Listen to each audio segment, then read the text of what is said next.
জানি যে লজিকের ভিতরে গেটও থাকে, এর মধ্যে তিনটা গেট সম্পর্কে আজকে আলোচনা হবে। তো দেখুন কিভাবে। প্রথমে হচ্ছে অ্যান্ড গেট। এই অ্যান্ড গেটের কাজ হচ্ছে মূলত গুণ করা। অ্যান্ড গেটের দুটি ইনপুট বা তিনটি ইনপুট বা পাঁচটি ইনপুট যাই থাকুক বা একটা ইনপুটই থাকুক, এটা হচ্ছে গুণ করতে হবে।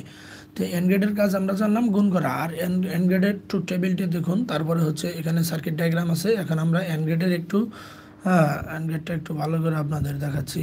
অ্যান্ড গেটের একটু ইয়াটা দেখতে দেখুন আগে, যে অ্যান্ড গেটের দুইটি ইনপুট আছে, একটি হচ্ছে এ আর একটি হচ্ছে বি।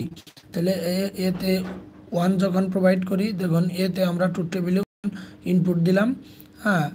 বিতে হচ্ছে জিরো, বিতে আমরা জিরো দিলাম, তখন জেড সমান সমান কী হবে, জিরো হবে, কেননা জিরো আর ওয়ান গুণ করলে জিরোই হয়। তারপরে এটা এখানে দেখুন এতে আমরা জিরো দিব, তো এতে আমরা জিরো দিলাম এবং বি ইনপুটে আমরা ওয়ান দিলাম, তাহলেও কিন্তু জিরোই হবে, কেননা জিরো আর ওয়ানে গুণ করলে জিরোই হয়। তারপরে হচ্ছে দেখুন আমরা এতেও জিরো দিলাম, এ ইনপুটে জিরো দিলাম, বি ইনপুটেও জিরো দিলাম, তাহলে আউটপুট কিন্তু জিরোই হবে। তারপরে দেখুন লাস্ট স্টেপ যেটা, সেটা হচ্ছে যে এ ইনপুটে আমি ওয়ান দিলাম, বি ইনপুটে ওয়ান দিলাম, দেখুন এ ইনপুটে ওয়ান, বি ইনপুটে ওয়ান, তাহলে আউটপুট কিন্তু ওয়ান হলো। তাহলে এখানে যে লজিকটি আছে, এখানে চারটা লজিক আছে, এই চারটা লজিকের মধ্যে জাস্ট একটা লজিকে কিন্তু আউটপুট হাই হচ্ছে।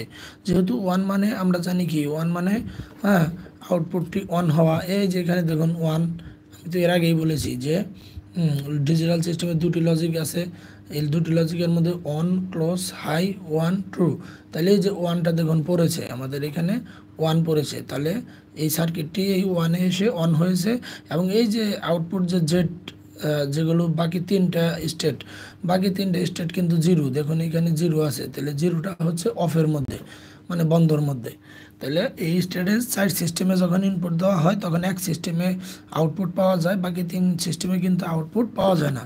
তো এটার সার্কিট ডায়াগ্রামটা একটু আপনাদেরকে বুঝিয়ে দিচ্ছি। দেখুন এখানে এটা হচ্ছে নেগেটিভ সোর্স, আর এই নেগেটিভ সোর্স এ এবং বি দুটি ইনপুট অর্থাৎ দুটি সুইচ, এই দুটি সুইচ পার হয়ে লোডে চলে যায়। আর পজিটিভ সোর্সটা তো সরাসরি লোডের সাথে কানেক্টেড করা আছে। সো আপনারা একটু ফলো করেন যে এই নেগেটিভ থেকে আপনারা আরেকটা জিনিস জানেন কি না আমি জানি না, সেটাও বলেছি যে আমরা কিন্তু এই নেগেটিভ সোর্স কিন্তু ডিসি সার্কিটের ক্ষেত্রে নেগেটিভ সোর্স দিয়ে পজিটিভের দিকে ভোল্টেজ যায়।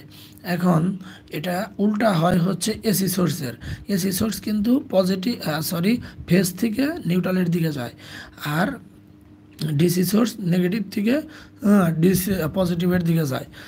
তো ক্ষেত্র বিশেষে আপনি সুইচিং দেখবেন, ডিসির ক্ষেত্রে বেশিরভাগ সুইচিং কিন্তু নেগেটিভ থেকে হয়। আচ্ছা যাই হোক, আমার সাবজেক্ট ছিল এদিকে।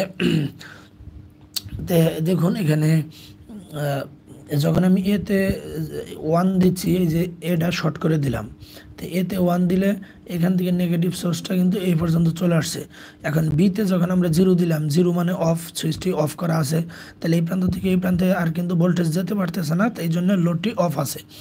আবার যখন, তাহলে এটা কিন্তু আমাদের কোন স্টেট গেল, দেখুন ওয়ান আর জিরো, এতে ওয়ান, বিতে জিরো গেল। তো এখানে আমরা এতে ওয়ান ওই শর্ট করে রাখছি, বিতে জিরো, বিটা অফ করে রাখছি, এই জন্য লোডটি অফ আছে। তারপরে আসুন হচ্ছে এ জিরো বি ওয়ান। এখন এই এটাকে আপনারা এনও ধরে নেন, এটার মধ্যে কোনো সোর্স নাই, বিতে ধরেন আমরা শর্ট করে দিলাম, তাহলে ভোল্টেজটা কিন্তু এই পর্যন্ত এসেই রইল, এদিকে আর যেতে পারলো না, যে কারণে লোডটি অফ হয়ে গেল, অফ অবস্থায় রইল।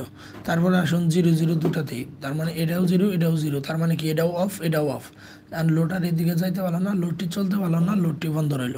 তারপরের স্টেপ, লাস্ট স্টেপে দেখুন এখানে এতে ওয়ান, বিতে ওয়ান, অর্থাৎ দুইটি ইনপুটই ওয়ান ওয়ান, তাহলে আউটপুটটা হচ্ছে ওয়ান।